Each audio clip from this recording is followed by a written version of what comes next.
Meet Mulmont Carl, a mercenary with a serious case of where on earth am I vibes.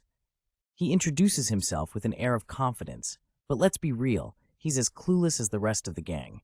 Lyle steps up next, revealing his past life as a carpenter in Idola. But when it comes to explaining why he's here, he's drawing a big old blank. Welcome to the club, Lyle. Grit chimes in with his street stall shop tales from Halcyon, but like a broken record, he too can't remember why he's in this mysterious place. He's starting to see a pattern here. Jenna, with her fiery hair, introduces herself as someone who lived in a remote forest. She admits she's just as lost as everyone else, adding a touch of sass to the confusion fest. Islat Han, a former farmer, makes his entrance, shrugging with an "Han, I don't know anything either" attitude. At least he's honest about it. The group collectively realizes, with a dramatic pause, that none of the 11 of them have any clue about their location or how they got there. The tension is palpable. Amidst the eerie backdrop, questions hang in the air. Is this all a dream or some twisted reality? Someone mentions the harvest season, because why not add farming to the mystery? Then, a wild theory emerges. Were they snatched by a mage for some dubious experiment? The idea is quickly shot down, but it leaves everyone a bit on edge. Finally, a revelation hits them. They're all from Townia. Cue the dramatic zoom in. They decide to keep the conversation going, hoping to unravel the tangled web of their predicament. What nonsense are you all talking about? Our mysterious character, with wings that glint like polished blades, is not here for any gibberish. She's in a place filled with sparkles, kind of like a rave, but with more magic. The scene reveals a fierce character with braided hair and an outfit that screams ready for action. She's got wings, and the vibe is all about power and mystery. Uh-oh. It seems like the master has opened a time and space crack, and things are about to get real. Our winged warrior is telling everyone to get ready for a fight. Buckle up. Now, we meet two confused dudes, probably wondering if they took a wrong turn somewhere. They're face to face with our tiny but mighty fairy who's floating around like she owns the place. Meet Isel. She's the fairy in charge, managing this whole dazzling setup. One of the guys can barely stutter out a "why you are" before she lays down the law. No slacking allowed. Isel's got a warning for them. Stay in line, or else. One of the guys, perhaps feeling a bit too brave, asks if she's the one who brought them here. Spoiler alert, she's not in a sharing mood. One of the guys isn't buying Isel's aloof act. He calls her shameless for kidnapping them, ready to unleash his inner detective to get the truth out of her. Our bold dude, armored up and ready to tango, vows to make Isel spill the beans. He's not here to play nice. Isel's probably rolling her eyes somewhere. Isel's had enough of this nonsense. She tells our warrior wannabe to stop acting stupid unless he's got a death wish. Shots fired, and not the kind from a gun. The guy, still trying to flex with his sword, thinks he can out-talk Isel. He mocks her small size, but she's not even flinching. This dude might want to watch himself. The tension is high. Sword guy is ready to strike, but Isel's just side-eyeing him like she's seen it all before. Drama alert. Isel, with the patience of a saint, questions why this guy is acting like such a fool. She's not impressed, and it looks like someone's about to get a lesson in manners. Our brave but maybe not so bright dude is about to get schooled. Isel's ready to teach him a thing or two about manners, and then bam! Something's got the guy looking like he's seen a ghost. Mulmont has returned to the goddess embrace. His fighting spirit will be remembered for eternity. A scene of chaos and violence is captured, with a figure falling lifelessly, blood marking the ground. The cause of death is labeled as suicide due to stress, while a blurred face admonishes someone for acting foolishly. Another character with a stern expression emphasizes that listening could have prevented the tragedy. With intense eyes and a menacing grin, a character warns of instant death to anyone who dares to touch them. The character asserts that their actions are purely self-defense. A blank space, giving a moment to pause amidst the chaos. The title page of Pick Me Up marks the introduction of the story. A loud scream pierces through the silence, escalating the tension. An anxious crowd surrounds a fallen figure, bewildered and demanding answers. An authoritative voice commands obedience, seeking fighters who will win efficiently. A new party is being... All right, folks, the roll call is in. Lyle, Ranto, Marlin, Kelkard, and Jackson have officially joined Party 1. Our fairy-like leader seems pretty stoked about it, and it looks like the master is about to drop some serious moves. Standing with a glint of mischief, she announces, "The master has finally started. It's go time, y'all!" With a dynamic leap, our fairy friend shouts, "Everyone, get ready!" as she prepares to open what seems like a portal. She commands, "Open up, crack of space and time," and with a flourish, a portal starts to materialize, swirling with energy. The portal's full power is revealed, casting an otherworldly glow over everything. It's like a scene straight out of a sci-fi movie. The fairy gathers the crew, Lila, Ranto, Marlin, Kelkard, Jackson. Their names echo as they stand ready to take on whatever comes next. Facing the portal, a stern warning is given. Don't you? Go into it if you don't want to die like that last guy. It's a do-or-die situation. An eerie silence follows, with the portal's light reflecting off the ground, amplifying the tense atmosphere. Suddenly, there's a pause. Someone shouts, "Wait a minute!" Seems like there's more to discuss before diving into the portal. A familiar voice retorts, "You again? What is it now?" Seems like someone isn't too happy with the interruption. Amidst the chaos, a voice of reason suggests, "You also want to climb the tower, right? Let the master choose the weapons." Wise words from someone who knows the stakes. Another voice chimes in, "We're 1 stars, we don't even have basic weapons." The gravity of their unpreparedness hits home. A new face questions, "What is he going on about?" While another reminds everyone of the recent loss. A precious 2-star hero just died. Shouldn't you at least allow this? Meet Malmont Carl, the novice with some pretty average stats, rocking a strength of 14-14, intelligence of 10-10, and an agility of 12-12. He's got some basic swordsman skills, so let's see how he fares in this wild world. A mysterious gothic girl with her twin braids and sharp red eyes stands beside a fallen body, stating the obvious with a dose of sass. That's true. An invisible voice, likely the gothic girl's, points out that the heroes are lacking equipment and suggests summoning some gear for the upcoming battle. With a flurry of virtual keys and dazzling lights, the gothic girl seems to be summoning weapons from a digital console like a true gamer. We get a quick tip. Heroes without weapons will resort to wielding an old iron sword, F. But no worries, because there's a weapon storage where one can choose what to use. And oh, Master, get ready to spend some gold on those summons. Huzzah, Master Anything just scored some gear. An iron sword, E+, a low-grade bow, and a morning star. Meanwhile, Han is approached by some concerned folks. Han, a dude with black hair and a mysterious aura, is questioned by a group about his knowledge of the place. He admits he's pretty clueless since he hasn't been around for long. A fiery-haired girl with piercing eyes raises an eyebrow at Han's comment about being new, clearly intrigued by his presence. Fiery-haired girl continues, warning Han that he could meet his end if he doesn't handle things right. Talk about a warm welcome. Han, maintaining his cool, advises everyone to grab some weapons for the looming battle. Better safe than sorry, right? The tension rises as Han announces that it'll start soon, prompting some anxious murmurs among the group. One man, panicking, asks Han what's starting. With a hint of grim determination, Han replies, "The battle."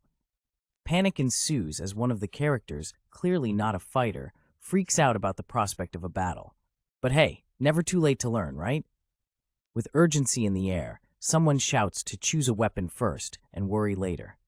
Practical advice in the face of imminent danger. A determined hand grips a morning star. "This is mine," declares one of the group members, ready to face whatever comes next. Lyle's heroic efforts have ended as he returns to the goddess embrace. His fighting spirit will be remembered for eternity, but not today, folks. Party 1 got annihilated, and the harsh reality hits our characters. One of them, with wide eyes and a slack jaw, can only manage a surprised annihilated. Stepping into a world of mystery, our adventurers find themselves gaping at a massive glowing portal. One of them, clearly bamboozled, blurts out, "Wah! What is this place?" The light is blinding, but the grandeur of the structure suggests it's no ordinary joint. The squad is on high alert, weapons ready, as one of them guesses. A temple? The place is lit, quite literally, with an ethereal glow that screams adventure or doom. Who knows? They spot some cryptic messages carved into the walls. "What's written there?" someone asks. It's like a game of Clue, but with higher stakes. The writing reveals the truth. Main dungeon. The current challenge floor is the first floor. It's like the world's worst escape room, and they're the unlucky contestants. The message continues. The gate is opening. Get ready. Our adventurers are about to step into the unknown, and there's no turning back. It's game time, folks. The leader of the pack, sporting wild hair and a determined expression, shouts a rallying cry. Don't freeze up. Here we go. It's go time, and there's no room for second thoughts. With a blinding flash, the group is sucked into a new realm. The light is almost divine, washing over them like a cosmic car wash. As they adjust to their new surroundings, the sky is painted with shades of gold and orange. It's like stepping into a painting, but with potential monsters. The adventurers stand in awe, gazing at the surreal landscape. The leader, still processing this cosmic detour, mutters, "Where are we?" One of the crew, a redhead with a fierce braid, responds with a hint of sarcasm. "Where else?" Welcome to Floor 1, where the mission is all about subjugation. Our brave adventurers are tasked with annihilating their enemies, and let's just say these goblins are not here for friendly chit-chat. With their wild hair, red eyes, and a level 3 warning label, these creatures are ready to throw down. As the battlefield heats up, a mysterious figure makes it clear. Fight or die trying. Yeah, no pressure, right? But seriously, the stakes are high, and our heroes need to pull themselves together. The air is thick with tension, and maybe a little bit of sweat. Meet the squad. Jenna, sporting vibrant red hair and freckles, is caught in a state of fear, reducing her stats by 30%. Not the best time for a performance dip, am I right? Meanwhile, others aren't faring any better. DeGile, Grit, and Caleb are all in the same boat, their fears taking a serious toll. But wait, there's more. Our crew makes a run for it, only to be stopped by an invisible wall. Talk about an epic facepalm moment. Jenna, looking shocked, yells about the wall. Oh, and did I mention the old man in the crew is hilariously lamenting his bad back?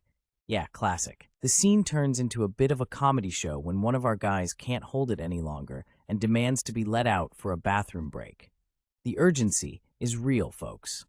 Meanwhile, another character is yelling to get rid of the wall ASAP, just in case it wasn't obvious that they're trapped. To top it all off, the mysterious figure, whose face we can't quite make out, delivers a cutting remark. How pathetic. Ouch, that's got a sting. Jenna, still caught in the whirlwind of emotions, utters a single word. Han. Now, who could that be? The girl, with a quiver full of arrows slung across her back, turns to her companion. Can we get out if we kill those goblins? She asks, her voice a mix of hope and desperation. In the background, some folks are doing their own thing, but it seems like they're not really part of the plan. The guy beside her has his game face on, but you can tell he's thinking, man, this is going to be intense. A quick close-up of the young man, his shoulders slightly highlighted, as the light of the setting sun casts dramatic shadows around them. The scene is buzzing with anticipation. The girl, fiery and fierce, looks ready to take on the world. Do you know how to use a bow? She inquires, revealing a bit of her past with a proud, "My father was a hunter." The guy, his face partially blurred, nods with resolve as he clutches a sword and shield. He's got that. I got this. Maybe vibe going. With a firm yes, she confirms her archery skills, ready to rain arrows on the goblins. The guy, however, dismisses the others around, deeming them not helpful. He's all about focus, ignoring distractions. The guy's determination peaks as he tells her, ignore them. They won't be of help. His eyes are sharp, set on the task ahead, while in the distance, a cry of "Kya" echoes, signaling the chaos that's about to unfold. Suddenly, a monstrous mouth with razor-sharp teeth appears, roaring with ferocity. Here they come, someone shouts, probably stating the obvious given the giant goblin teeth and all. Things are about to get real. The ground shakes as goblins charge towards our duo, weapons drawn and ready for battle. The girl and the guy stand firm, facing the oncoming horde like it's just another day in the park. Except, with goblins. A wild blur of action as the goblins make their move. Sparks fly, and it's clear that this battle is going to be one for the books. Our mystery man, with intense eyes and a sword in hand, confesses to himself, "Actually, I have never wielded a sword before. It's one of those fake-it-till-you-make-it moments, only with more goblins." Adding to the confession, he admits, "Neither have I used a shield." The air is thick with tension as the goblin cries grow louder. He's standing there, completely winging it. Chaos erupts as goblins leap through the air, their mouths wide open and eyes blazing red. The goblins are definitely not here to play nice, and our duo better be ready for some serious action. A brief moment of calm before the storm.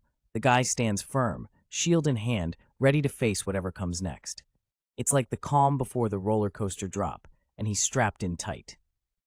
The guy reveals his name. My name is Islat Han, but then in a twist, he admits, my real name is Han Sojin. It's like finding out Superman's real name is Clark Kent all over again. Han Sojin reflects on the wild, unpredictable nature of this world. It seems I've come into a darn game that is all about luck. With a resigned yet determined look, he seems ready to take on whatever this game throws his way. The scene erupts with a wild clash as our hero faces off against a ferocious beast, its eyes glowing with menace. The air is thick with the sound of battle, wings and claws slicing through the air like a blender on high speed. The beast lunges, its massive form a blur of scales and teeth. Our hero counters with a swift move, dodging and weaving like a pro dancer, but with a lot more grit and less glitter. With a mighty swing, the beast crashes through a wall, sending debris flying everywhere. It's like a renovation gone wrong, but with way more drama and no safety goggles. Our hero, face set with determination, glares up at the beast. He's got that classic not today, Satan look, armed and ready for more action. Meanwhile, our mysterious newcomer, a girl with striking red hair, grips her weapon with resolve. Her entrance is as dramatic as her fiery locks, and she seems ready to dive into the chaos. Her hair flares around her like a fiery halo, eyes wide with a mix of shock and defiance. She's not here to play, and her presence adds a new twist to the unfolding saga. The background shifts, showing three shadowy figures standing against a glowing horizon. It's like the opening act of an epic concert, but these guys mean business. A blank page follows, a moment of calm amidst the storm, leaving us hanging and wondering what's next in this saga of epic proportions. The scene transitions to a mystical place, a hall adorned with intricate carvings of angelic figures. It's like stepping into an ancient legend, the air thick with mystery and history. The final page shows the bottom half of the previous scene, further emphasizing the grandeur and mystique of the carvings. It's like the prelude to a tale older than time itself. The closing page features the studio's logo and credits, a subtle nod to the creative minds behind this intense and captivating story. The screen is screaming, "Warning," like it's going out of style. Every member of the 38 party is suddenly feeling the fear, and their stats take a nosedive by 30%. The tension ramps up as we see the stats for Diora, Nicholas, Kent, Akella, and Melky plummet. Someone's holding a phone, looking puzzled, asking why these guys are so scared. Diodra, our star player with all the stars, is sounding the alarm, suggesting it's time to retreat. But our mysterious player is focused, pondering the patterns or shape of this menacing boss. Uh-oh, Dora's in a panic now, and we see our protagonist's calm, yet slightly intrigued face, likely trying to figure out what's going on. The screen blares level 999, and we see a pixelated silhouette of the ominous boss. Our protagonist is baffled, wondering if this is some kind of bug or just the game's twisted humor. Boom! You lose flashes across the screen. Our mysterious player is not impressed, muttering about an obvious system error. Names like Diora and Nicola are returning to the goddess arms, and their courage will be remembered forever. It's like an epic, sad farewell in the digital world. Back to the ominous boss image, the protagonist is left frustrated, having gained nothing from this encounter. It's like trying to find the meaning of life from a blank page. Suddenly, things get spooky as the screen shows a haunting figure, its eyes blazing red, staring into your soul, ready to pounce. With a menacing grin, the creature declares, "Found you," leaving our player in a state of shock, wide-eyed and slack-jawed. Still rattled, the player mumbles about patterns, trying to make sense of the chaos unfolding, but the game's not giving any clues. And just when it seems like things can't get any worse, everything fades to black. The game should be over, but this feels like just the beginning. What? I can't see anything. Our protagonist is thrown into a pitch-black void, and let's be honest, they're not having the best time trying to figure out what's going on. Whoa, what's this? Suddenly, the mysterious void starts speaking, telling them it's creating your account. It's like someone signed them up for a game they didn't even know about. Account? Our poor protagonist is still baffled, questioning what kind of account this could possibly be. Choose your name, the screen demands. Wait, what is this? Our confused hero is left wondering if they've stumbled into some kind of cosmic sign-up sheet. NETNG? Really? That's the name the system suggests. Well, it's not the most creative, but it's definitely something. The system asks if they'll use it, but it doesn't seem like they have much choice. NETNG? Is it short for anything? Before they can even decide, the system takes control and accepts it for them. It's like a cosmic autocorrect moment. I'm not entering it. What is it doing? It's acting on its own. The protagonist is now officially spooked as the system seems to have a mind of its own. Welcome to the world of Pick-Me-Up. The system warmly greets them to this bizarre new world. Our hero is in for a wild ride. Will you start the tutorial? On completion, you will receive a predetermined reward. The system offers a chance to learn the ropes, but who knows what kind of reward awaits. Darkness still looms, but there's a hint of something brewing. A mysterious force, or perhaps a new setting, is on the horizon.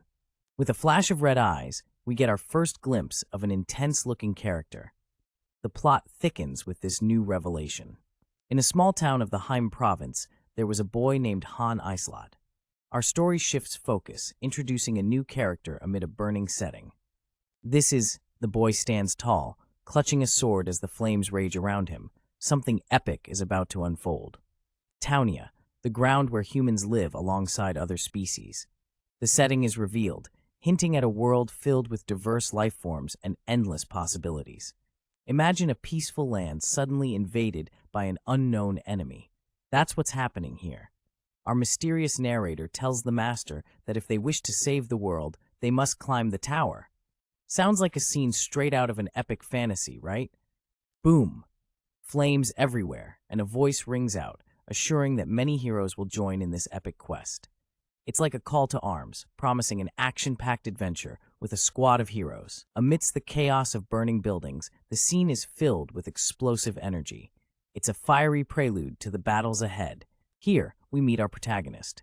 With a glance that says, "Wait, what did I just get into?" he stands amidst the chaos, ready or not for the adventure that awaits. Level up, folks. It's tutorial time. Our hero's first quest: take down the goblins that have invaded the town. Not your average day, huh? Our hero's reaction to the word goblins is priceless. It's like he's just been told to fight off a horde of mythical creatures. Oh wait, that's exactly what's happening. A goblin appears, looking all menacing and ready to rumble.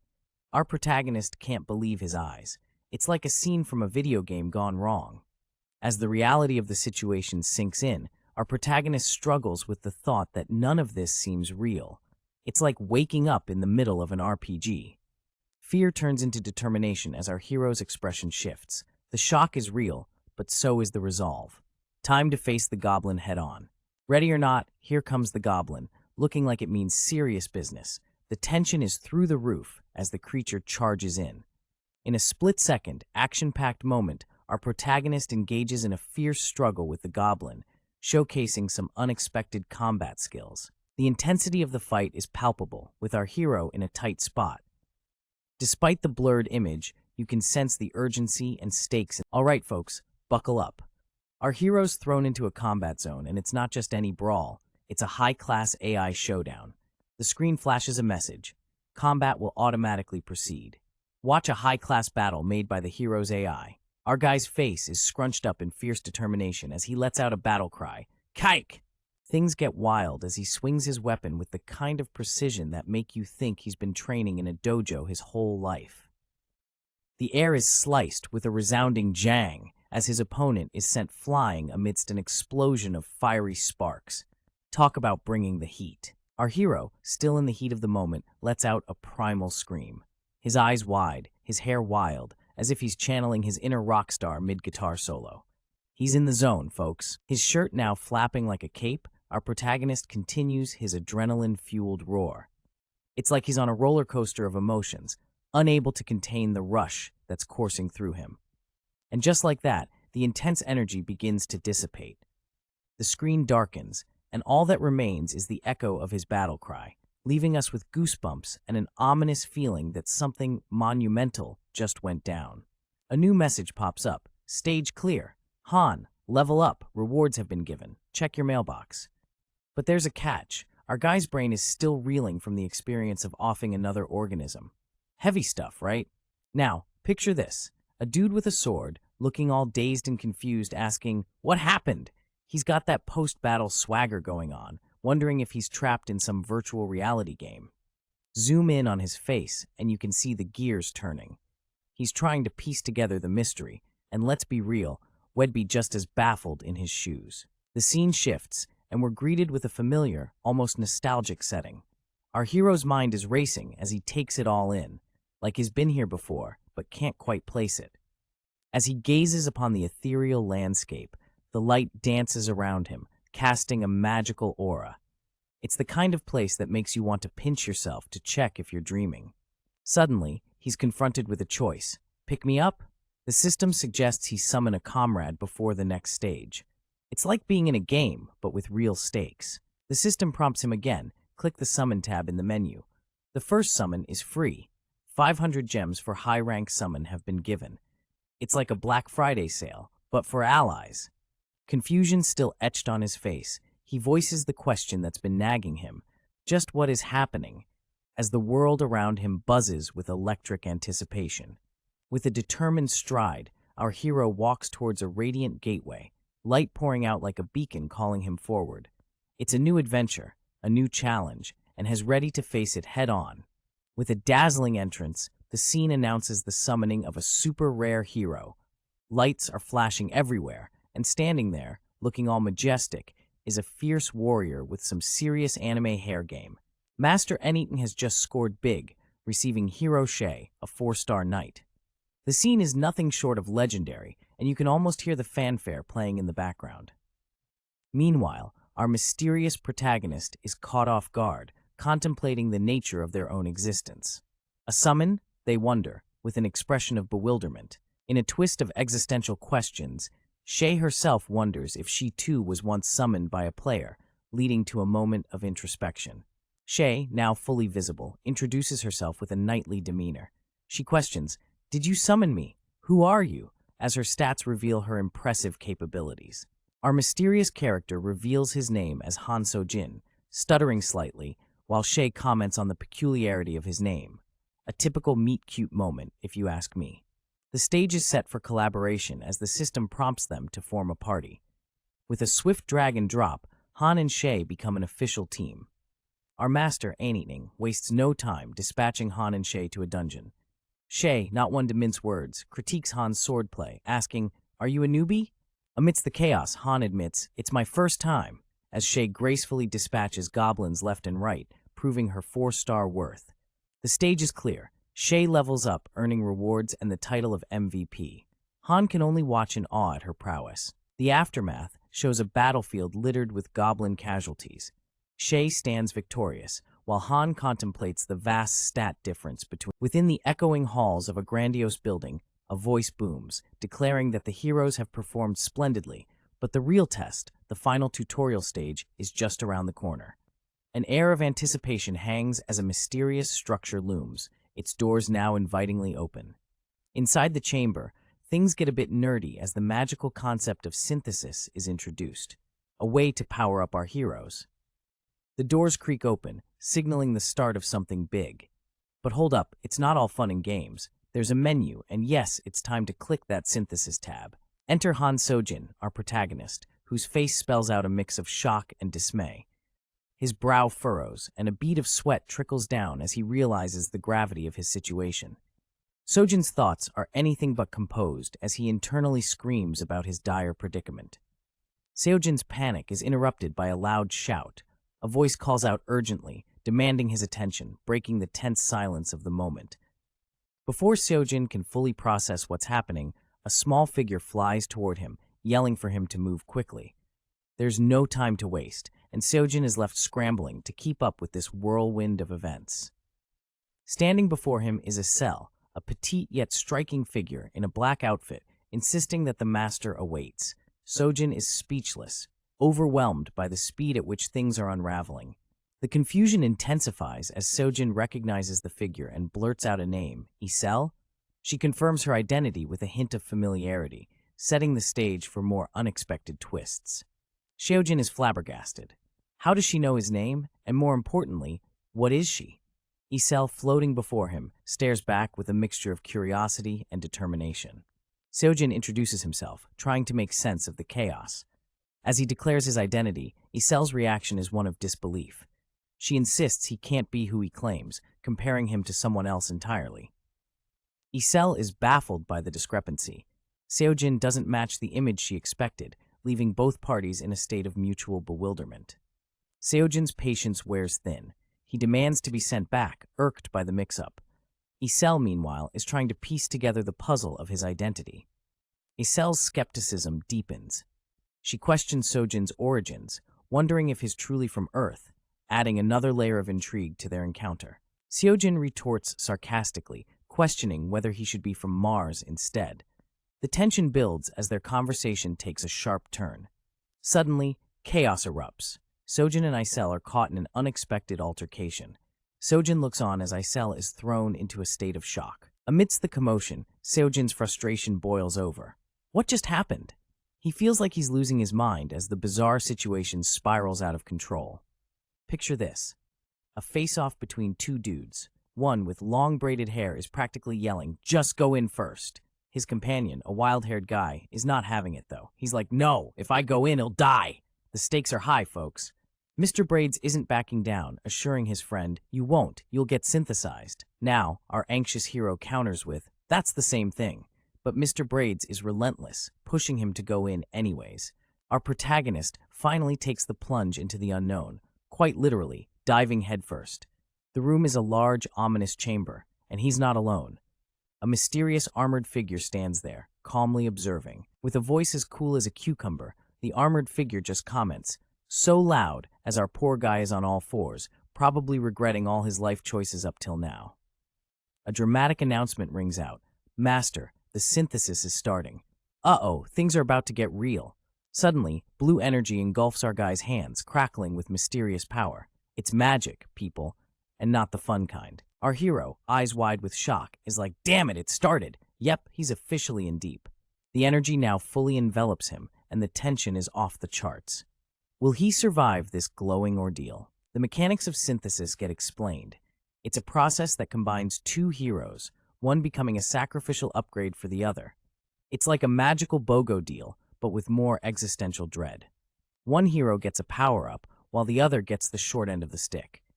Our hero is clearly worried about which end he's on. The dude's realizing he's just a one-star hero facing off against a 4-star female knight named Shay Lathistery. That's like bringing a butter knife to a sword fight. Hez thinking, a normal player would have zero reason to kill off Shay and leave me. It's survival of the fittest, and he's feeling like a fish out of water. Resigned to his fate, he laments, "So this is how I die." Talk about a major bummer. Hez questioning the logic. Who would add a 4-star to a 1-star? It's like mixing caviar with instant noodles. Picture this. We're in a mystical realm where the words "synthesis complete" flash dramatically. Our main guy, with spiky black hair all a mess, is left scratching his head, like, huh? As if had just stumbled out of a dream. The scene shifts, and Hez staring at his hands, probably checking if he's grown a new limb or two. The transformation has left him visibly puzzled, like someone who just realized they wore mismatched socks. Enter Shay, a dazzling figure bathed in light, announcing, "So this is it." It's the kind of moment where you'd expect an epic soundtrack to start playing as she begins to fade away into pixelated nothingness. Shay, with her ethereal glow and knight-like armor, stands tall but is disappearing. In true dramatic fashion, she questions the logic of her own demise. Why are you disappearing?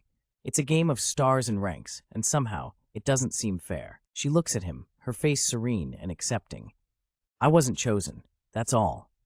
The kind of line that would make anyone want to shake their fists at the universe. It's like being picked last for dodgeball, but with higher stakes. Before vanishing, Shay leaves him with a gentle smile, the kind that's both reassuring and melancholic. It's the face of someone who's ready to pass the torch, even if it's a surprise handoff. I'll leave it to you, Han, Shay says, and just like that, she's gone. Han's left alone in a grand, empty hall, surrounded by the echoes of her parting words. Han stands there, looking at the spot where Shay once was, utterly bewildered. His face is a mask of confusion as he admits, "I don't know what is happening." Then, bam, out of nowhere, a sudden shift, a scream pierces the silence, kyak, and we're hit with a scene of utter chaos. A fierce-looking dude, Greet, is caught in a deadly moment. His face twisted in agony, his star fades. The message is clear. Greet has returned. Amidst the chaotic battlefield, a red-haired warrior girl yells out to her comrades, warning them of the impending doom if they drop their guard. The energy is intense as monsters start charging in like they're late for a buffet. Enter the monster with eyes so red you'd think it hasn't slept in days. Behind it, a blurred figure is either about to get a serious makeover or just caught in the wrong place at the wrong time. Drama intensifies as our protagonist, with all the nonchalance of someone who just avoided a parking ticket, declares, "Anyways, I survived." Meanwhile, a monster gets a face full of debris. Close-up of our black-haired hero, showing off his teeth as if he's auditioning for a toothpaste commercial. He's in the thick of it, dodging, weaving, and just trying to keep his head attached. Just like a tech support nightmare, our hero is dealing with some serious drag-and-drop issues. Apparently, synthesizing heroes is as simple as touch, drag, and pray. Has not sure if it was a drag-and-drop fail or if someone was playing too loose with the rules, but it seems like Shay got the short end of the stick. Cue the existential game rant. Han Sojin, contemplating the fairness of life and games, is left pondering the demise of Shay while questioning the intelligence of the game's master. Who knew gaming could be so intense? Our hero is shouting about two others, seemingly lost in the chaos, while the red-haired girl confirms she got one of the beasties. Just another day at the office, right? Plans are for later. Right now, it's time to get the heck out of Dodge. But before they can hatch a plan, Han Sojin is cut off by a loud kyak. The atmosphere gets a fresh dose of adrenaline as Han Sojin lets out a battle cry, and a monster, looking like it's had too much caffeine, joins the fray, ready to rumble. The action is so hot, it's leaving scorch marks. As Han Sojin swings, the air crackles with tension, and maybe a little regret about skipping arm day. Amidst the chaos, Han Sojin reflects on his sudden summoning into this world, a reluctant hero thrown into a game of survival, feeling as lost as a sock in a laundromat. In a twist worthy of a soap opera, "You damned bastard." The air crackles with intensity as a character vents their anger, smashing their opponent into a wall with enough force to send debris flying. This is a no-holds-barred showdown, folks. As the dust settles, we're left with a brutal scene, blood splattering everywhere, and the sound of bones crunching fills the air. The fury here is real and palpable. But wait, what's this? We zoom out to see a nightmarish creature, all teeth and eyes, like something straight out of a horror movie. A level 999 bugged monster, it seems, has made its grand entrance. The protagonist, feeling a chill down their spine, recalls the moment the monster locked eyes with them and laughed. It must have been that, they think, piecing together the puzzle of their predicament. Chaos ensues once more as a flurry of attacks rains down, the sounds of battle echoing as both sides refuse to back down. Amidst the chaos, a realization dawns. That thing dragged me here. Our hero connects the dots, acknowledging the twisted hand of fate that brought them to this hellish landscape. Steeling themselves, the protagonist declares, "You messed with the wrong person. It's time for a comeback, and this vendetta just got personal." Emerging from the shadows, a dark silhouette with glowing eyes stands menacingly, like a harbinger of doom. This figure isn't playing around. As the scene darkens, tension hangs in the air, leaving us on the edge of our seats, eager to see what happens next. The battlefield is a mess of swords and blood, the aftermath of a battle that clearly took its toll. But amidst the chaos, there's a resolve in the air. Two figures sit amongst the debris, one with a striking red braid, as they survey the carnage left in their wake. It's a moment of quiet reflection after the storm. The red-haired girl turns to her companion with concern. "Oppa, your arm," she says, eyes wide with worry. With a calm demeanor, the companion reassures her, "It'll be fine once we go back. It's clear there's this game, right? But it's not your usual button-mashing adventure. Nope, in this world, the heroes do all the heavy lifting in combat. Players, We just sit back and watch the show. Despite its autopilot nature, this game has racked up 1 million downloads worldwide. Crazy, right? But here's the kicker. It lets you observe like a god, overseeing the action from on high. Imagine having that bird's eye view, seeing everything unfold beneath you. It's like having a virtual omnipotence, and who wouldn't want that, right? As our scene shifts, an enormous eye appears. It's like the universe itself is watching, adding a touch of the divine to this unfolding story. The camera pans down to our main dude, sitting amidst the chaos, taking it all in. With the sunset sky casting an epic glow, it's like the world's his oyster, or maybe his battlefield. A close-up now on his intense gaze.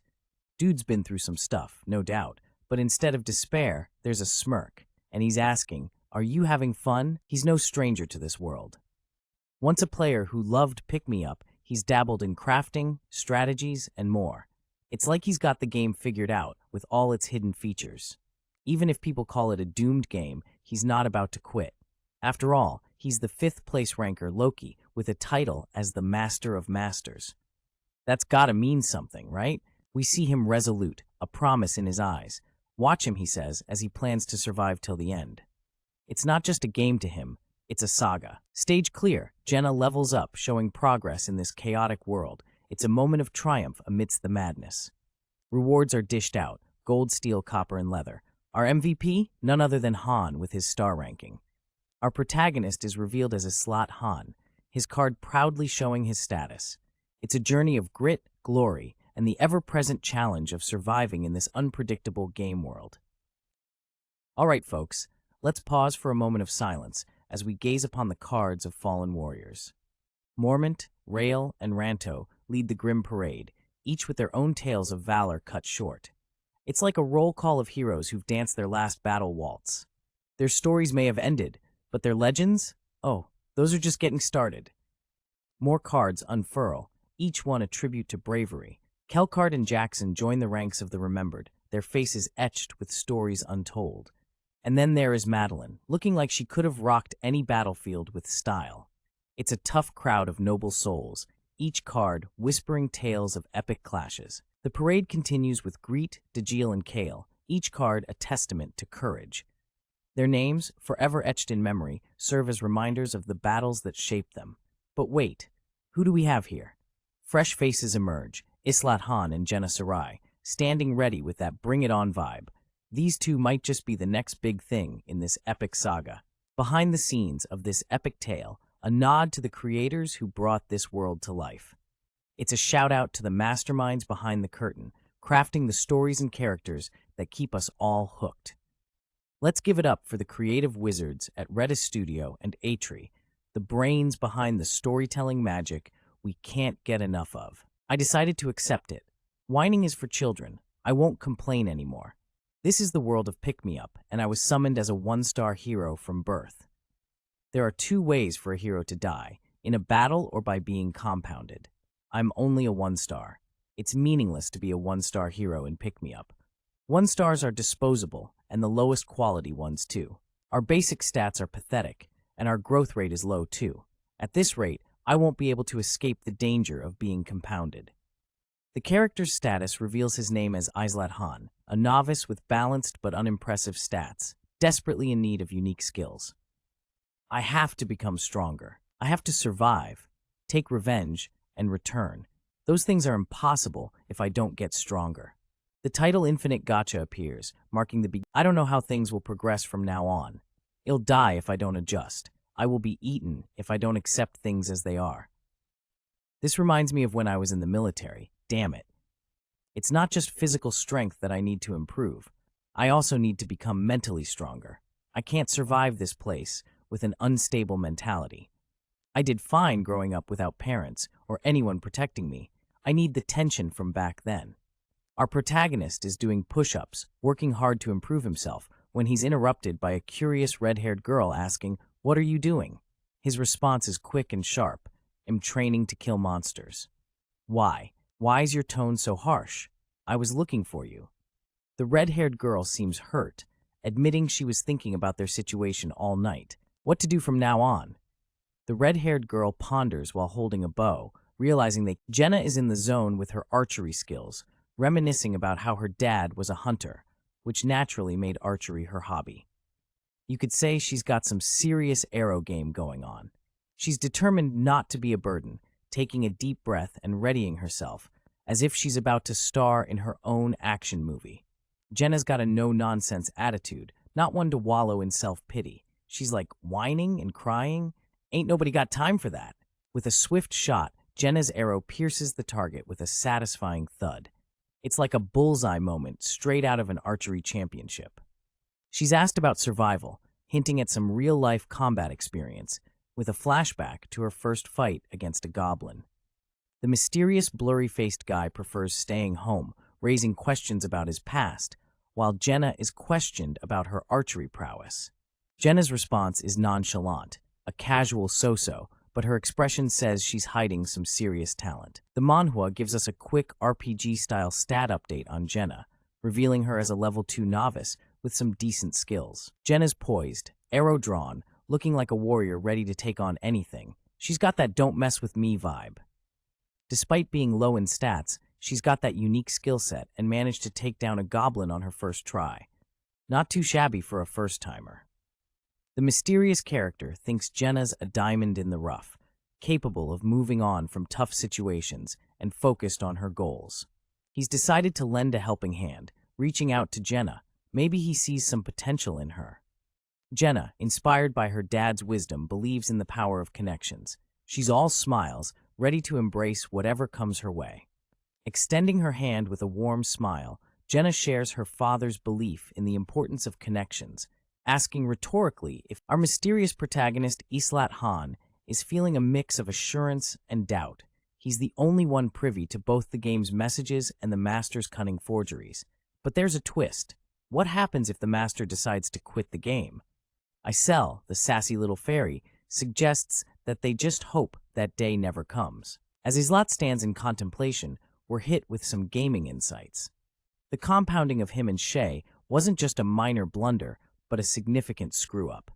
With a mere 1% chance of getting a 4-star with a paid summoning, this botched attempt seems almost tragic. Yet Islat is left pondering the realities of this world. Islat Han is deep in thought, reflecting on the game's connection to his phone, which complicates things further. He wonders if time flows differently here compared to Earth. But his attempt to grasp the situation is met with Isel's typical sass, refusing to answer any questions. Islat can't help but notice the time difference between this mysterious place and Earth. Despite Isel's reluctance, he slyly thanks her for unwittingly confirming his suspicions. Meanwhile, Isel's frustration boils over, labeling Islat as 1-star trash. Despite Isel's outburst, Islat remains unfazed. He understands that the fairy can only intervene in self-defense or when disobeying the master's orders. Knowing the stakes, Islat resolves to learn the world's rules, knowing that adaptation is key to survival. As the tension simmers, a new character with fiery red hair enters the scene, questioning the conversation between Islat and Isel. It turns out somebody called Master gives orders through Isel, and they must complete his missions. They're determined to reach the 100th stage to escape. The red-haired girl worries about fighting a lot of monsters, while her companion explains he's training to get stronger. She questions if it will be just the two of them, learning that Master can summon others. Reflecting on their situation, they realize their lives depend on their choices, even though Master ultimately holds their fate. Training doesn't increase stats or level, but it refines skill learning and skills in general. Our protagonist is seen with a thoughtful expression, confessing his initial ignorance about this fact. He's now speculating that the people he thought were AI might actually be something else. The observant Master enters the scene, planning to categorize the main heroes into 3 groups. The first criterion is mentality, a trait that determines how well a hero can keep their cool under pressure. The Master isn't too fond of heroes who tend to panic. The second grouping criterion is skills. High-ranking heroes come equipped with skills right off the bat, while low-ranking ones have their talents buried deep, requiring the Master to play detective to uncover them. Lastly, the third criterion is physical capability, the very trait our protagonist is currently sweating buckets to improve. The protagonist is seen flexing his muscles and tearing his clothes, indicating his progress in physical training. The scene then shifts to the third day of training. The scene takes a mystical turn with a welcoming message to pick me up as the master logs in, adding an air of mystery to the narrative. A stat card for Islat Han appears, revealing his level, class, and skills. Our protagonist reflects on gaining 2 skills from training, feeling satisfied with his efforts. Our protagonist stands with a determined fist, accompanied by a red-haired character, both of whom are gearing up for the master's arrival. The red-haired character expresses surprise at the master's arrival, but the 2 characters, a black-haired man and a red-haired woman, stroll through a courtyard, discussing their master's plans to summon new heroes. The duo notes that a party can have 5 people, hinting at the arrival of more members. An ominous click echoes through the air as the summoning process begins. A portal of light appears, suggesting something magical is about to happen. With a triumphant announcement, Master Anyting successfully summons 3 heroes, Aaron, Toby, and Yelsons. Their arrival adds a hint of mystery as they step into an unknown world. Confusion reigns as the newly summoned heroes find themselves in an unfamiliar place. One of them blurts out, "Where am I?" while another echoes the sentiment, "That's what I want to know." The red-haired woman takes charge, urging everyone to prepare for battle. As she rallies the troops, the tension in the air thickens.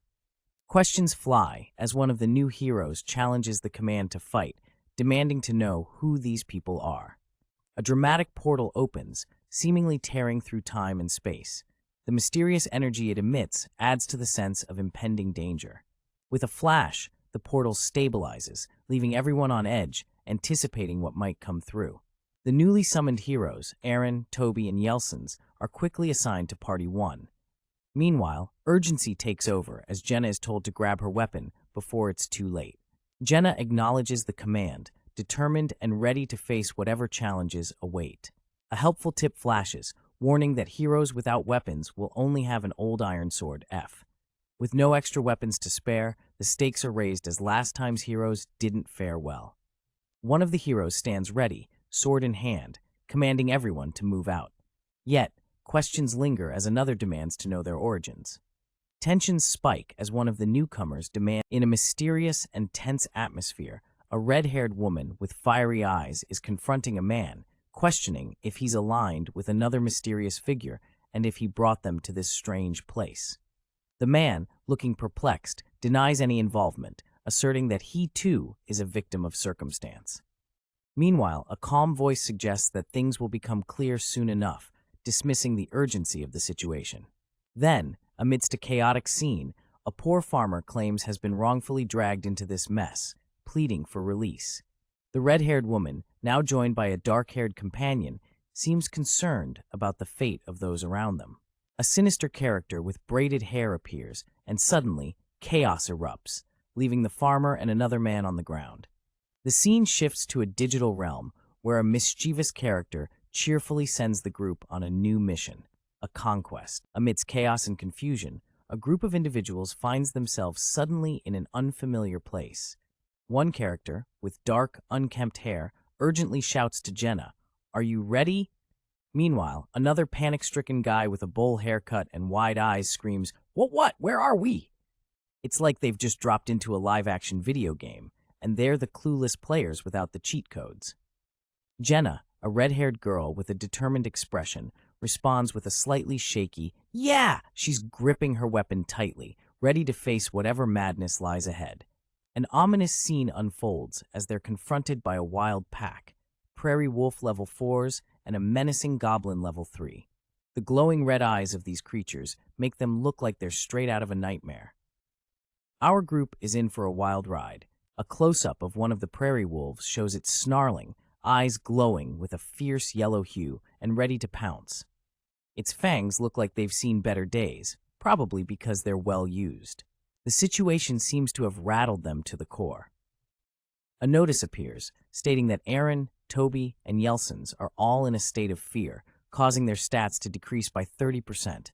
It seems like they're not just battling creatures, but their own inner demons, too. Back to reality. Oops, there goes gravity. Aaron, with his hair flailing like a medieval Justin Bieber, yells out in fear, "What is this?" Toby and Yelson's, standing behind him, look equally petrified, as if they just saw their GPA drop. The dark-haired guy, despite the chaos around him, has a moment of intense focus. But even Jenna, the red-haired warrior, is struggling with fear, and her stats are also reduced by 30%. Looks like fear is the real boss here. Jenna, with her fiery red hair, looks like she's having a mental pep talk with herself. Her freckled face is a mixture of determination and fear, but she's not backing down.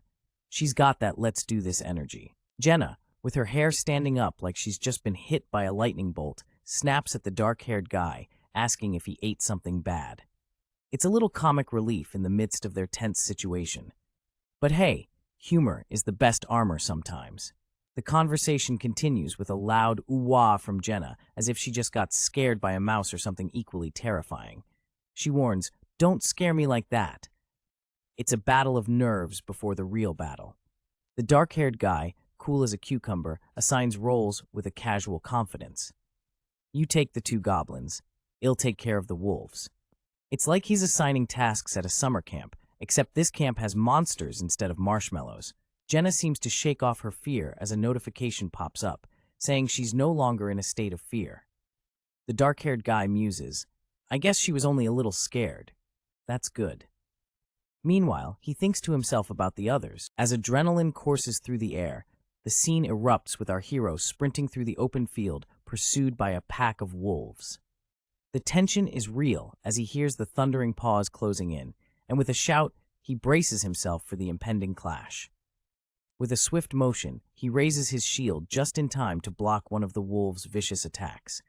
The beast's eyes glow menacingly as it snarls, but our guy's not backing down. As the wolf lunges, time seems to slow down.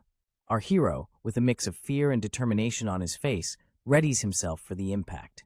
The jaws of the beast open wide, revealing razor-sharp fangs as it leaps towards him. The tension is palpable, and you can almost hear the dramatic background music building up. Our hero's eyes widen in shock as the wolf closes in, its feral nature all too real. The stakes are higher than ever. Letting out a defiant yell, he stands his ground, ready to give it his all. This is no time to wimp out. The battle intensifies as he makes a decisive move, driving his blade into the beast. Blood splatters, and the wolf lets out a pained howl, but this fight is far from over. In a blur of motion, our hero keeps his balance, determined to hold his ground. His boots dig into the earth, channeling his inner warrior. But the wolf isn't done yet. It's still twitching, and our protagonist knows he needs to act fast.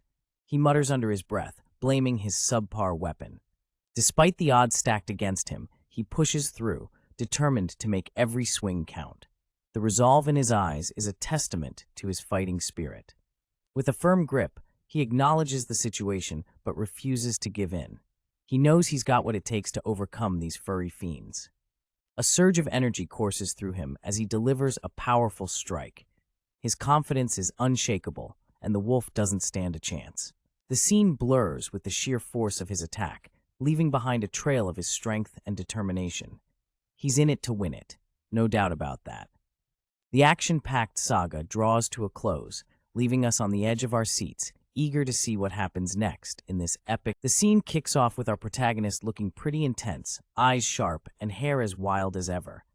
He's not too thrilled, realizing that whatever he's battling is still kicking. His face screams, "Seriously, dude?" Zooming in, we catch a glimpse of his hand gripping a sword, or what might be the world's most unimpressive dagger. He's pondering if his gear is to blame for his current predicament. Maybe he should have gone for the deluxe model?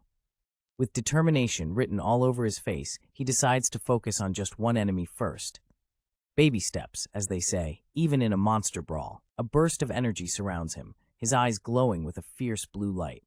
He's all fired up, ready to unleash some serious power. Talk about leveling up. The air is filled with the sound of slicing as our hero's attack hits home. It's a visual explosion of speed and force, making it clear he's not messing around. As the title "Pick Me Up" flashes onto the scene, the intensity of the previous panels promises the scene bursts into action with a young fighter, his hair as dark as midnight, wielding a weapon with laser-focused eyes. His swing is so fierce it could cut through the tension in the air. In the heat of the clash, the sound of slicing fills the air as the young warrior's blade meets its mark. It's a blur of motion, too fast to catch all at once. With gritted teeth and a surge of adrenaline, he presses forward, determined to finish what he started. Blood sprays in an arc, testament to the ferocity of his attack. The relentless assault continues, the sound of impact echoing through the battlefield. This is one fight that's not going down quietly. The warrior's face is a canvas of intensity, sweat mingling with the dust of battle. His determination is palpable, a force to be reckoned with. A voice cuts through the chaos, demanding to know the fate of the goblin. It's the young fighter, clearly puzzled by the sudden disappearance of his foe. The scene pans down to reveal the fighter, now standing amidst the aftermath, shield in hand and sword stained with the evidence of battle. Nearby, a fallen goblin is surrounded by a forest of arrows, each one a silent testament to the archer's skill. The camera shifts, focusing on the ground littered with arrows, resembling a hedgehog more than a battlefield. Two figures emerge from the shadows, the fighter and a red-haired archer. Their expressions are a mix of exhaustion and relief as they exchange words about the number of arrows shot.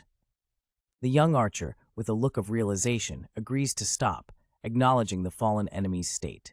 Triumphant and weary, the duo stands side by side, united by their shared victory. The final panel proudly declares the adventure squad hits the jackpot with a sweet loot haul. They've snagged 5,000 gold coins, a piece of iron ore, and 3 pieces of leather. Not too shabby for a day's work, right? They stand in the middle of a glowing circle, basking in their well-earned reward after conquering the second floor. From a bird's-eye view, we see our brave team of adventurers standing triumphantly within a radiant circle, clearly the aftermath of some epic battle. The vibe is all victory and high fives, albeit the silent kind. Boom, a massive congratulations on completing the second floor banner pops up. Our heroes are clearly on a roll, making their way through this mysterious place with style. You can almost hear the virtual confetti falling. Our crew, led by a red-haired archer chick and a guy whose face is blurred like he's got some secrets, struts down a cobblestone path. They've got that we just conquered a dungeon swag going on. Behind them, other characters follow suit, basking in their shared victory. A new challenge awaits as a message announces their next destination, the third floor. But wait, there's a twist. The ground shakes and someone shouts, "What's happening?" Seems like the game just cranked up the difficulty. Red-haired archer girl, let's call her Fiery Locks, is in disbelief, chatting with our mysterious hero about the surprises on the second floor. They're already strategizing for the next level. It's like they're in a never-ending game of Jumanji. As they brace themselves, our main man, still hiding his identity, muses over the game's mechanics. If you're a master, it's a one-way ticket straight to the third floor. No time for a breather. Our mysterious lead, with a serious look, reflects on their current state. The team is clearly not in peak condition, yet the clock is ticking. What's going to happen, he wonders, as the suspense builds. Close up on our mysterious hero, deep in thought. The weight of the challenge is etched on his face. Complete the third floor echoes in his mind. The stakes are high, and there's no turning back. Just when things couldn't get more intense, the game announces, the master has logged off. Cue the sigh of relief from our main guy, wiping the sweat off his brow. With a deep breath, our hero exclaims, "Ah, that was so tiring." He's clearly feeling the burn from all the adventuring. But wait, a tiny fairy, full of spunk, pops up to question his exhaustion with sass. This fairy, let's call her Tiny Trouble, is flapping around, teasing our hero about who really did the heavy lifting. She's got a point, and he knows it.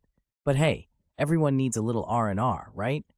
Our protagonist, pondering in front of a grand statue, deduces, "So it's a floor a day, huh?" He's piecing together the game's rules, and it looks like he's not planning on slowing down anytime soon. Finally, he calculates the time flow, realizing if 3 days pass here, only 1 day goes by. Meet Islat Han, a level 6 novice, who's flexing some decent stats: strength, intelligence, stamina, dexterity, and some basic sword and shield skills. He's clearly been hitting those XP points, leveling up like a pro gamer. Our hero is in full introspection mode, noting his intelligence took a hit, but hey, his strength got a boost. The stats are climbing, and he's feeling like a buffed-up game character. His physique is on the up and up. Eilit's dropping some wisdom bombs about not rushing headfirst into danger. Apparently, there's a method to this madness. He's learning the hard way that charging in without a plan could mean game over for everyone. A couple of blurry-faced folks are getting feisty, ready to throw down. Clearly, someone forgot to tell them it's not all about the brawn. And there's a redhead in the mix, adding some fiery spice to the scene. Icelet's deep in thought, pondering the commoners, the one-stars, who are just everyday folks caught up in this chaotic mess. It's like being tossed into a video game without knowing the controls. With a steely gaze, Islet tells it like it is. To make it out alive, you gotta fight. No time for second-guessing. It's survival of the fittest, baby. Someone's panicking about sword skills, or the lack thereof. Islet's like, dude, who said I'm a sword master? Clearly, nobody here is a ninja just yet. Understanding dawns on Islet about the grim reality of one-stars. Meanwhile, a two-star mercenary strides in, looking all serious business. Apparently, the more stars you have, the more you get summoned. Level up or get left behind. Turns out, high-ranking heroes don't hesitate. One-stars get tossed into the fray and naturally freak out, while those three-stars just dive right into battle. It's like watching a pro gamer versus an NHOB. Islet's wondering if these three stars knew they'd be summoned, pondering their motives. It's all very philosophical, like, what's your quest, O brave warrior? Islet's certain Shay would have known about the summoning. The way she acts, she's got it all figured out. But how can some folks be so chill about it? The fiery redhead confronts Islet, questioning his lack of help. She's got that I could have done better vibe, but Islet's not buying it. Why would Islet help those he sees? Amidst a shadowy gathering, a voice declares with unsettling calm, since they'll die soon. The tension in the air is palpable, as everyone seems to understand the weight of those words. The shadowy group stands firm, one of them muttering with a hint of anticipation. We'll see what happens. Clearly, they're in on a plan, and it might not be the friendliest one around. Han is in the middle of what he calls weapons training, but let's be real. All he does is swing a wooden sword, while Jenna is the Robin Hood of arrows. Han's hard work is paying off, folks. His basic swordsmanship and basic shield techniques have leveled up to LV2. Somebody's moving up in the world. Meanwhile, the others are a no-show at the training hall. Instead, they're on a wild goose chase for an exit that doesn't even exist. Good luck with that. The place is as vast and mysterious as ever, with no exit in sight. It's like an endless maze that just keeps going and going. A blur of red hair and fierce movements shows someone intensely focused on their training. The energy is palpable. More action ensues as Han swings his sword with precision and intensity, showing off his newly leveled up skills. An arrow flies, cutting through the air with a swift whoosh. It's all about speed and accuracy here. Oops! Han takes a hit. He lets out a tsk of annoyance, but seems more bothered by the interruption than the actual pain. An arrow is lodged in Han's leg, but he's not letting that slow him down. He's holding his ground. Jenna rushes over, concern written all over her face. Are you okay? She asks, her voice full of worry. With a confident smile, Han tells Jenna not to worry. He's got this under control, blood and all. Han explains the rules of this strange new place. It's not like the world they knew before. Here, healing is as quick as a blink. And just like that, Han's resilience pays off. He's earned himself a new skill, pain tolerance. This guy's got it all figured out. Our hero, face obscured but spirit undeterred, grips a mighty shield, encouraging himself with a resolute swing. Keep going. You can almost hear the theme song of every underdog movie playing in the background. With a sword in hand, he declares his refusal to stop, embracing the pain as proof of life. Talk about a hardcore pep talk to oneself. The atmosphere is charged with shouts of again and why yes, echoing the relentless drive of the training session as if they're in a never-ending workout montage. The scene turns dramatic as the shield takes a beating, yet the demand for more continues with an again. And boom, skill awakened appears, leveling up the training intensity. Suddenly, we're in the realm of game-like notifications as a new skill is unlocked. Basic sword shield techniques, View 3. It's like our hero just unlocked a new achievement on a gaming platform. We're introduced to a grand view of a town, and a welcoming message to pick me up sets the stage for a new chapter in this adventure. A girl with fierce eyes and twin pigtails shouts a command to gather at the square if the master shows up, hinting at some serious business going down. In a dramatic pose, she warns about getting into trouble, pointing with authority that demands attention. Meanwhile, another character, eager and ready, mentions their itch for action post-training. As the scene shifts, a character with red hair comments on their drive and adaptation, hinting at a personal growth journey amidst the chaos. Yet another character, fed up with the menu options, pleads to be sent back, tired of the potato-only diet. A relatable gripe, even in this intense setting. Amidst the training chaos, characters express their fatigue and fear of another round, with one just wanting to stick to eating potatoes, creating a humorous contrast to the serious training vibe. The fierce girl's reaction is explosive, her face comically contorted. The air crackles with tension as a character gets launched skyward, the force of the blow leaving a fiery trail. Below, a fierce opponent with wild hair and an almost comically exaggerated expression yells out, promising to write an apology letter, a curious mix of rage and humor in the heat of battle. Things are getting wild as one character screams in panic, convinced everyone is about to meet their end. Meanwhile, another character shouts for backup, but it seems like chaos reigns supreme.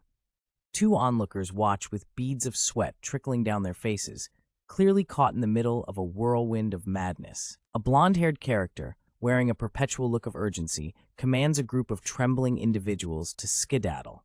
Their faces, a mix of fear and confusion, respond with a shaky "why yes" as they prepare to make a hasty retreat. The scene takes a brief pause, allowing the characters to catch their breath. Or perhaps it's just a moment of ominous calm before the next storm. With the ground ready to shake, the stakes are set high on floor 3. The mission? Subjugation. The goal? Annihilate all the enemies. And who are these foes? A band of snarling, red-eyed beasts with sharp teeth ready to pounce. As the monstrous foes growl and snarl, the camera zooms in on one particularly fierce beast, its tongue lashing out menacingly, its eyes glowing with a thirst for battle. In the midst of all this chaos, a group of determined fighters stands ready. One of them, with striking red hair, is feeling pretty confident, noting how much their combat skills have improved. Meanwhile, a teammate with messy dark hair holds a shield and sword, preparing for the fight ahead. With a rallying cry of "Let's go!" the dark-haired warrior charges forward, sword in hand, ready to face the monstrous foes head-on. Blades clash, and in a swift, brutal moment, the dark-haired fighter cuts down one of the fearsome beasts, blood splattering as the creature falls to the ground. The dust settles, and with a sense of triumph, it's announced that gathered in the aftermath of a battle, we see a group of characters collecting their rewards: 7,000 gold, iron ore, and leather. Jenna, the red-haired warrior, finds the challenge doable and seems ready for the next one. A mysterious, blurred-faced character stands with a sword and shield, expressing his boredom from the previous battle, indicating it lacked thrill. Jenna and the blurry-faced character observe 3 others, noticing their reluctance to join the fight. It seems like they are not eager to engage. The blurry-faced character argues about not wanting to share experience points with others, though Jenna points out the necessity of participation for gaining those points. A message pops up with a tip suggesting to make disobedient heroes run circles to increase their activity, followed by a prompt for reattempting the first floor. The blurry-faced character mentions the master's order to make them run circles, with Jenna looking curious about the ongoing task. Jenna and the team prepare to tackle the first floor again, with the mission being the annihilation of all enemies. They question the safety of the floor, but seem determined. The group reassures themselves that the master isn't heartless, recognizing the familiar monsters they faced on the first floor. The monstrous foes, with their red eyes and sharp tusks, make their appearance, ready to challenge our heroes once more. Jenna, shining in her element, becomes the MVP of the stage, letting out a confident chuckle after a successful battle. Jenna strikes a victorious pose with her bow, celebrating her achievement. Standing in front of the ominous prompt, our protagonist is asked, "Will you attempt it again?" His eyes narrow, conveying a sense of determination, as if he's been through this rodeo before. His partner, drenched in sweat, mutters under his breath, "The master won't give us a break if things end easily like this." Ah, the sweet taste of impending doom. Boom, stage cleared. Han, the MVP, racks up 1,000 G like it's just another day at the office. But let's be real, slaying monsters is no small feat. Onwards to floor 3. The mission? Annihilate all goblin enemies. Our hero, with a wild mane and a fierce sword, dives into action, proving Hez the real deal. Another stage bites the dust, and Han's back on the leaderboard with another 1,000 G in the bag. The guy's on fire, but even heroes need a breather. As the sun sets, the duo is left catching their breath, wondering if the master will send them back into the fray. I'm slowly getting tired, one sighs, but the other just shrugs. Who knows? A vast white void. Maybe it's a metaphor for their exhaustion, or perhaps it's just a stylistic choice. Either way, the tension is palpable. Back to reality, someone's losing their cool. I'm getting pissed off. For how long do we have to look after those bastards? The camaraderie is real. Finally, a sigh of relief as the day wraps up. But wait, there's more. What do you mean this is it? It seems like the master has different plans. Oh, the plot thickens. Our fiery redhead isn't buying it. With a determined look, she questions the master's motives. It doesn't seem like the master has enough free time to be cultivating insects. The scene shifts to a grandiose building, surrounded by swirling petals and a sense of mystery. Something big is about to go down. Inside the building, the tension mounts as a voice announces. The scene opens with 3 characters, each with blurred faces, looking at something with curiosity and concern. One of them voices out, "What's that?" It's as if they've stumbled upon a mysterious discovery that demands their attention. A text box appears, with a message that reads, "Drag and drop the heroes you want to sacrifice to be synthesized." It's like a pop-up from a twisted game, demanding a tough choice with high stakes. Another ominous message flashes. Heroes who are sacrificed will die. The weight of the decision becomes more apparent, raising the tension and stakes for our characters. Suddenly, we see a character with dark tousled hair and intense blue eyes, reflecting on the situation. He scoffs, thinking to himself, "Those idiots who don't know when they're given opportunities." His expression is a mix of disdain and intrigue, leaving us to wonder about his motives. White space envelops the screen, creating a brief moment of suspense as we transition to a new scene. The visual shifts to what seems like a strategic map of a large complex. Various locations are labeled, including the synthesis chamber, the crack of space and time, and an armory. It's a sprawling place with a lot to explore and secrets to uncover. The map continues, showcasing more areas like dorms, training hall, workshop, and holding facility. It's clear that this is a hub of activity, a place where heroes train, prepare, and perhaps face their ultimate fates. The characters from earlier appear again, standing in the summoning hall, looking ready for whatever comes next. The final image presents a promotional message, urging readers to visit a website for more content, while also crediting the creators involved in bringing this intriguing story